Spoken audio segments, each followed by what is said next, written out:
This is Hong from the Windows Club. If you encounter the error, this program might not have installed correctly in Windows on your system, then either read through this article on the website or simply watch this video. I will guide you through the resolutions. Press the Windows key and the R button together to open the Run window. In the Run window, type the command services.msc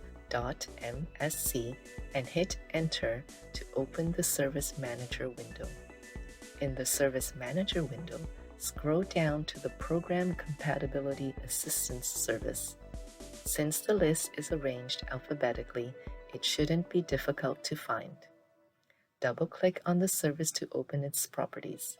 Now, change the startup type to Disabled. Click on Apply and then on OK to save the settings.